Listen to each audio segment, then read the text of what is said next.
Olá, papais, mamães. Meu nome é Jana e eu sou psicóloga e neuropsicóloga. Atuo no Tribunal de Justiça, na Vara da Infância e sou mãe também. Então, venho falar aqui com vocês hoje como profissional e como mãe também, porque depois que a gente vira pais e mães, a gente consegue perceber algumas situações e o impacto disso na nossa vida do dia a dia, muito diferente de quando a gente não é, né? Porque a emoção mobiliza muito a gente e isso a gente vivencia o tempo todo, né? Então, assim, é importante a gente falar sobre crianças e educação de crianças desde muito cedo, entre pais e mães, porque isso vai depender o desenvolvimento deles como um todo, né? Um desenvolvimento saudável. E a gente tá ali do lado, apoiando, ajudando, né? E interferindo também nesse desenvolvimento, que pode ser mais ou menos benéfico para a criança, a forma como a gente atua com ela. Antigamente não se falava muito disso, né? E cada família educava a seu modo, baseado nas suas próprias experiências, mas hoje em dia nós temos pesquisas, nós temos trabalhos e nós temos muitas referências que conseguem ajudar a gente a escolher uma forma mais eficaz e uma forma mais saudável da gente se relacionar com os nossos filhos, né? É claro que além da gente, enquanto pais e mães, tem também a escola e também outros familiares que ajudam, às vezes os avós, os tios, né, que participam dessa educação. O que a gente sabe hoje é que desde que a criança nasce, ela está aprendendo, né? E ela não está só aprendendo funções motoras, né? A sentar, a andar, a falar. Ela também está desenvolvendo as suas emoções desde muito cedo, né? Então, desde o nascimento, ela está armazenando ali um histórico e uma base que vai servir para a vida toda. E hoje a gente sabe disso, né? Então, a gente fala que a primeira infância, que é a idade de 0 a 6 anos, é a fase mais importante da nossa vida, da vida do indivíduo, porque é nessa fase que vai se formar a base do desenvolvimento, a base do potencial de inteligência, a base do consciente emocional, a base de como a gente resolver problemas. Então, tudo isso vai se formar nessa faixa etária, de 0 a 6 anos. E por isso que é tão importante a gente conversar sobre essa fase e se preocupar na nossa atuação enquanto pais com os nossos filhos, né? Uma questão muito importante é que, assim, além das questões biológicas e física, essa questão emocional é algo que ela fica gravada no nosso corpo desde antes da gente desenvolver a linguagem. Então, por exemplo, um bebê de 6 meses, de 1 ano, ele não sabe falar, né? Mas ele registra a sensação. E isso é muito importante porque às vezes acontecem situações na vida do bebê e da criança muito pequena antes dela ter a linguagem desenvolvida. E isso vai ficar gravado de alguma forma no corpo dela, né? E nas memórias. Só que não de uma forma clara, declarativa, que a pessoa pode recordar depois e trabalhar com esse conteúdo. Essa situação ou essas situações vão ficar registradas em formas de emoções, né? E muitas vezes em formas de traumas, né? Então, o medo, a angústia, a sensação de abandono, a sensação de rejeição, todas essas situações, todos esses sentimentos e emoções, eles ficam registrados, né? Mas não de uma forma consciente, não de uma forma que a gente consegue se lembrar. Quando adultos, as memórias mais remotas que a gente tem é lá por volta de 3, 4 anos, não é isso? Porque a linguagem já foi desenvolvida. Então, depois de que a linguagem é desenvolvida, a gente consegue recordar com mais clareza, né? Porque aí já tem um significado, já tem um conceito para isso. E antes disso, é só emoção. Existem algumas situações de traumas, por exemplo, de pessoas que tiveram acidentes e que antes da linguagem ser desenvolvida e carregam isso para a vida toda como forma de medo, de angústia, e então isso acaba dificultando o desenvolvimento da criança, né, e da pessoa depois de adulta, porque isso interfere. A gente, enquanto pai, sabendo disso, a gente pode atuar com relação a isso. Então, assim, mas a gente sabe de tudo isso, como que a gente vai lidar com o nosso filho? Existem algumas questões legais e do dia a dia que a gente pode praticar, porque todas essas pesquisas não é pra gente ficar no campo teórico, né? A gente precisa ajudar o nosso filho e ajudar essa relação parental, né, de pais e filhos, ser construída de uma forma saudável. Então, é sobre isso que a gente vai conversar um pouquinho agora, né, alguns minutinhos, um momento de reflexão, tá certo? Então, assim, no dia a dia, pensando nessa criança de 0 a 6 anos, é uma fase que o desenvolvimento motor, psíquico, afetivo e social, ele está se desenvolvendo de uma forma muito acelerada. Então, em 1 ano, um bebê que não conseguia nem rolar e nem virar, ele passa a ficar de pé, né? E mais 1 ano, um bebê que só conseguia se movimentar, mas a interação era muito pouca, ele começa a falar. Ele começa a ficar mais independente. Daqui um pouquinho ele já sai da fralda. Junto com esse desenvolvimento neuro, psico, emocional, social, vem junto a questão emocional, né? Então, de uma situação de total dependência, ele vai caminhando para a independência. Então, por exemplo, se eu não conheço essas fases e não respeito essas fases, eu privo a minha criança do desenvolvimento saudável. Então, por exemplo, a minha criança com 2 anos, ela já tem condição de pegar a colher e colocar na boca sozinha, né? Vai fazer bagunça? Vai fazer sujeira? Vai. Mas se eu privo a minha criança de comer sozinha e de se experimentar nesse momento, eu acabo privando ela do desenvolvimento saudável. A mesma coisa, uma criança de 6 anos que não amarra o sapato, não amarra o cadarço do tênis. Já é esperado que essa criança faça isso. Uma criança de 6 anos já é esperado que tome banho sozinha, mesmo que algumas vezes eu precise ir lá e lavar o cabelo dela, mas na maioria dos dias ela tem condições de tomar banho sozinha e se vestir. Tem condições de colocar roupa suja no cesto, tem condições de colocar o prato na pia e arrumar os brinquedos. Então, quando a gente começa a respeitar essas fases e dar autonomia para a criança, essa criança se sente mais segura, se sente capaz de resolver as situações, né? Outra questão importante da gente conversar também é sobre as birras, né? A birra, ela faz parte do desenvolvimento. Por quê? A criança, ela ainda não consegue se autorregular, né? Ela não consegue lidar com a sua frustração. Então, ela precisa ser ensinada a isso. E como que a criança aprende a se autorregular, né? Controlar a sua frustração, a saber expressar de uma forma mais clara e uma interação mais assertiva com o adulto? Primeiro, ela vai observar os outros adultos que estão ali ao redor dela. Então, eu começo a observar, eu como criança começo a observar como a minha mãe, como o meu pai, como a minha avó, como que eles lidam em situações que eles são contrariados, como eles lidam com situações em que eles são frustrados, né? E aí a criança começa a imitar esses comportamentos, certo? E aí é bem aquela história. Se eu não quero que a minha criança fale palavrão, como eu posso falar, não é? Ela tá observando. Outra questão é que, mesmo a criança observando pais que conseguem ter uma reação mais positiva diante das adversidades, mesmo nesses casos, a criança ela vai ter episódios de birras. porque o cérebro dela ainda não está completamente formado.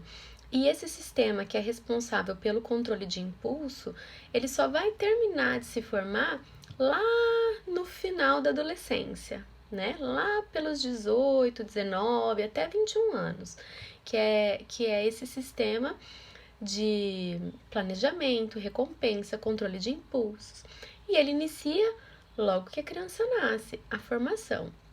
Então, nessa faixa de 2, 3 até 4 anos, as birras são muito comuns, mesmo que o ambiente seja muito apropriado, porque existe essa dificuldade física mesmo da criança lidar com o controle de impulso, né? E com o planejamento. Então, o que a gente, enquanto pais, pode fazer? Primeiro é observar que isso é normal e faz parte do desenvolvimento, né? Então a criança, ela vai ter esses episódios de birras. E não é porque eu sou uma mãe ruim, ou um pai ruim, ou uma avó ruim que isso acontece. Isso acontece porque faz parte do desenvolvimento. Isso é algo importante da gente saber. Outra situação, mesmo a gente sabendo que isso é normal do desenvolvimento, não quer dizer que eu vá deixar a minha criança fazer birra e não vou ensiná-la a se autorregular. Então, tem algumas ações que eu posso fazer. No momento que a criança está fazendo a birra e ela quer alguma coisa, se eu dou aquilo que ela está querendo, eu estou reforçando que essa birra aconteça outras vezes. Então, o que é importante fazer?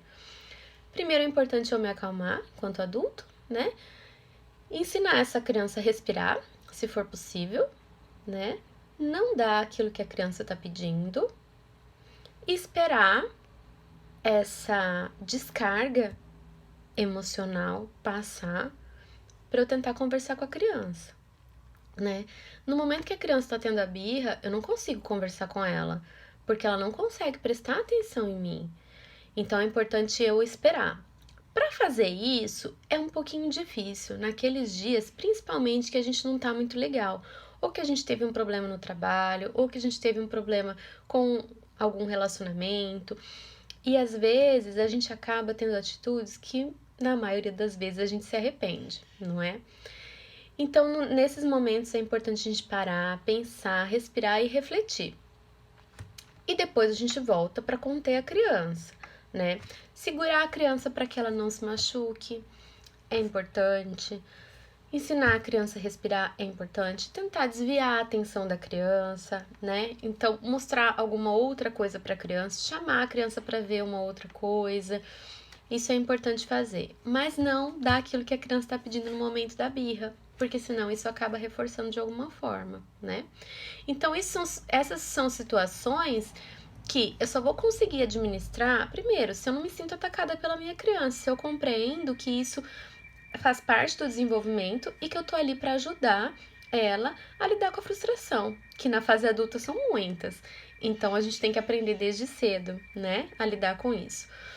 Outra questão legal pra gente conversar também é que algumas ações que nós, enquanto adultos, podemos tomar no dia a dia mesmo, em relação às nossas ações, né, com as pessoas que moram na casa junto com a gente. Então, algumas questões básicas, como por exemplo, não discutir na frente da criança, né? Então, se eu tenho um problema com o meu marido, eu vou conversar com ele, mas não na frente da minha criança, né? Porque a criança, ela não entende o que está acontecendo, mas ela sente o que está acontecendo. E isso é muito mais difícil para a criança lidar, porque ela não consegue dar significado para isso. Então é importante a gente tomar esse cuidado, não discutir na frente das crianças, não falar das dificuldades da minha criança na frente de outros adultos, como por exemplo, você viu como ela fez a birra? Você viu como ela não se comporta?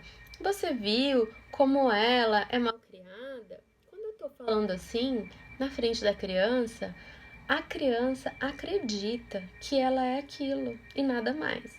Então, se eu falo que ela é mal criada, se eu falo que ela é brava, se eu falo que ela não obedece, ela vai acreditar que ela é daquele jeito mesmo. Só que o comportamento da birra, o comportamento de não querer comer, o comportamento de não querer ir pro banho quando eu chamo, são situações pontuais da criança. A minha criança está em desenvolvimento, ela está aprendendo. Então são coisas que ela tá ali testando e aprendendo. Quando eu falo para outros adultos na frente dela, primeiro que eu desconsidero ela como uma pessoa, como um indivíduo, e ela vai sentindo todas essas emoções.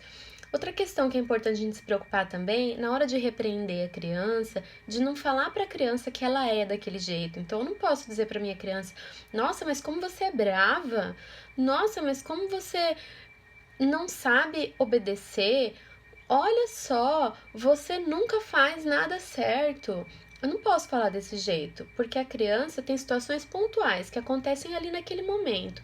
Então, a forma mais apropriada de eu falar esse tipo de coisa é: agora, nesse momento, você não me obedeceu. Agora, nesse momento, você jogou a comida no chão. Agora, nesse momento, você bateu no seu amigo.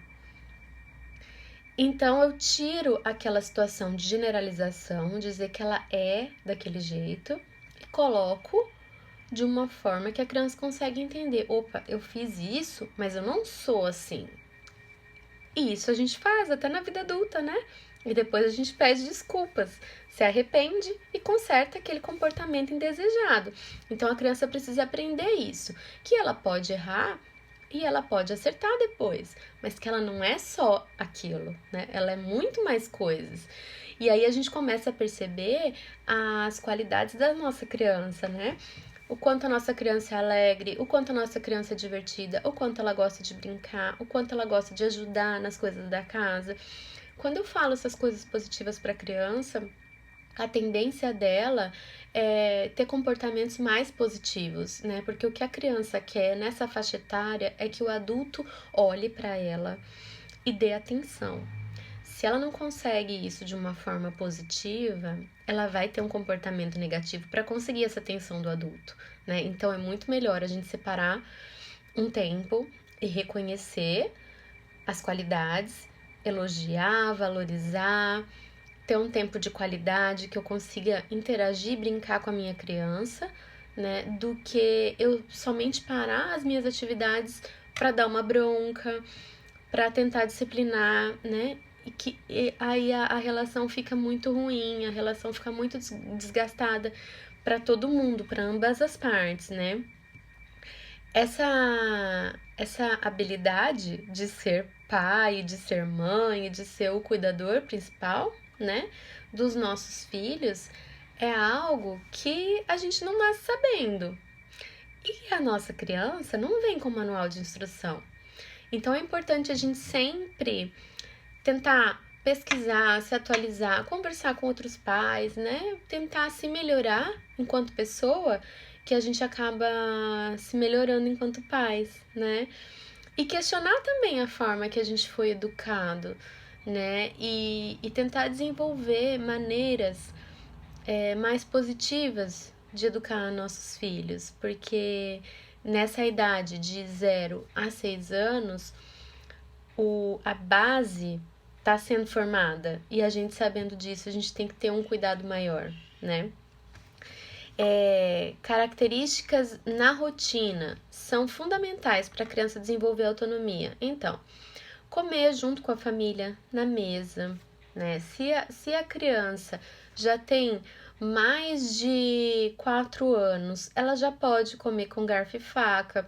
Se eu tenho medo da minha criança se machucar, eu posso dar um garfinho e uma faquinha de plástico para ela começar a desenvolver essa habilidade. Então, são atitudes que a gente já pode tomar. A criança servir o próprio prato. Com 4 anos, a criança já consegue fazer isso. Estabelecer uma rotina de sono em quarto próprio e na cama individualizada. Isso desde que a criança nasce, né? Já pode ser feito. Então, são atitudes que a criança vai se sentindo confiante, né? Vai se sentindo com maior autonomia e ela vai se sentindo mais responsável, né? Pelas suas atitudes, pelas suas ações. É claro, gente, que isso é um processo que é lento. Não é de um dia para o outro que as coisas mudam, né? É de pouco em pouco, né? Todos os dias. Então, todos os dias eu vou olhar para minha criança, eu vou ver o que eu posso reforçar daquilo que ela é boa. Eu vou olhar para as dificuldades dela e tentar ajudar naquilo que eu consigo durante as minhas atividades, né? A criança participar das atividades da casa também é muito importante, né? Ela não ficar só como um ser passivo ali dentro. Ela pode ajudar com as coisas que são respectivas à idade dela, né? É claro que o meu adolescente, que tem 11, 12 anos, ele pode sim lavar uma louça, né? Mas a minha criança de 4 não dá para lavar uma louça, mas ela pode colocar o prato na pia, ela não precisa deixar o copo jogado lá na sala. Então são atitudes que a gente tem que estar atenta e vai ter que repetir várias vezes até a criança automatizar isso para ela se sentir pertencente da casa, né? E aí, quando a gente tá falando de adolescentes e toda essa base já foi feita, fica tudo mais fácil, né? Em hipótese alguma, e isso é algo muito importante, em hipótese alguma, eu vou agredir a minha criança fisicamente. Então, palmadas, tapas, chineladas, de forma alguma, em nenhuma situação é recomendado, né? Então, o que a gente recomenda para conseguir conter?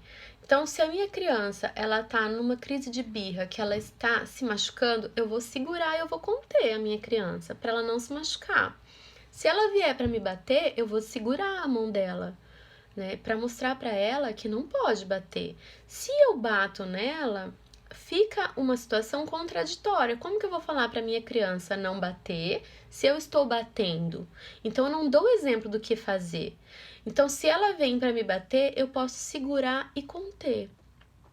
E eu posso, depois que a crise da birra passar, eu posso conversar com essa criança, explicar que não pode bater, que ela precisa pedir desculpa, que ela pode ficar sem a televisão, ela pode ficar sem o tablet, ela pode ficar sem sair para brincar lá fora. Então, ela pode ter uma consequência. Nessa fase de 0 a 6 anos, essas consequências, elas têm que ter um período curto, né?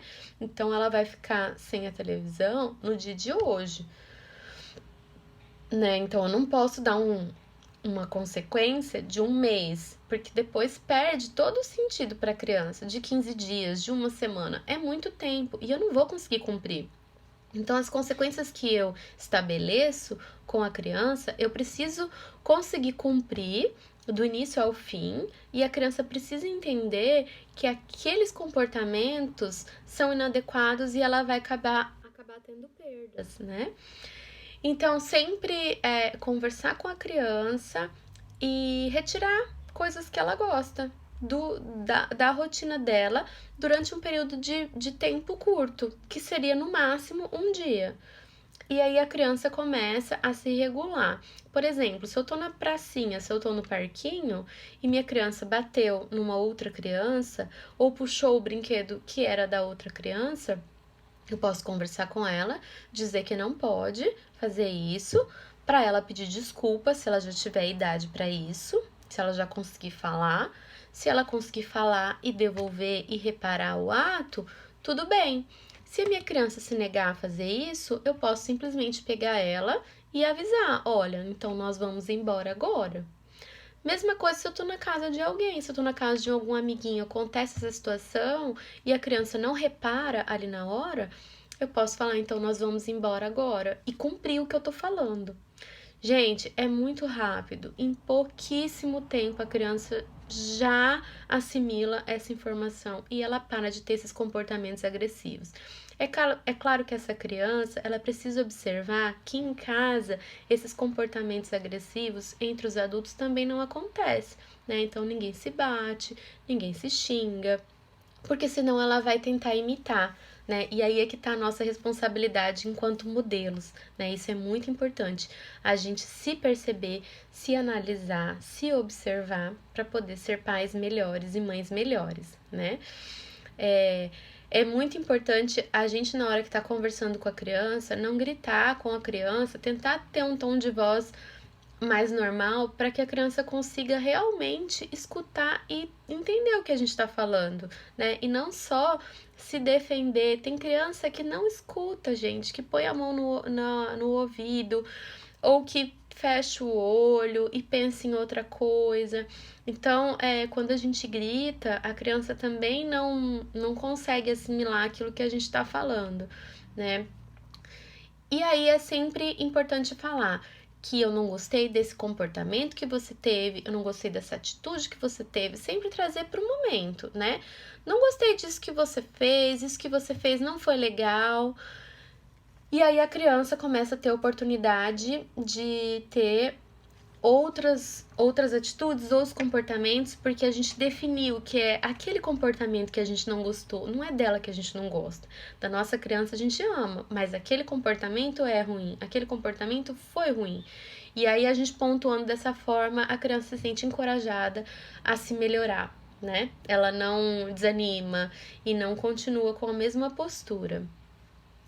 E agora, para finalizar, é sempre importante a gente falar para nossa criança o quanto a gente ama, o quanto a gente gosta, o quanto é bom estar com ela, né? É importante a gente expressar essas emoções positivas que são nossas e que muitas vezes a gente não fala para a criança e a criança não consegue adivinhar, né? Então, muitos pais têm dificuldade de falar o quanto sentem pelo filho porque não tiveram isso na sua própria história, né? Então não vivenciaram isso.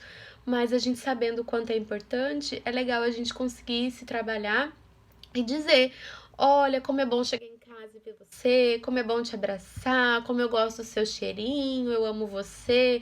Então são coisas que a gente pode, deve e tem que falar muitas e muitas vezes para nossa criança. E aí sim, essa criança vai crescer num ambiente acolhedor, se sentindo amada, encorajada para ser um adulto excelente. Tá bom, gente? Um grande abraço para todos que estão aí, todas também. Estamos juntos nessa tarefa e nessa missão de educar e de sermos melhores a cada dia, tá bom? Um abraço e até mais!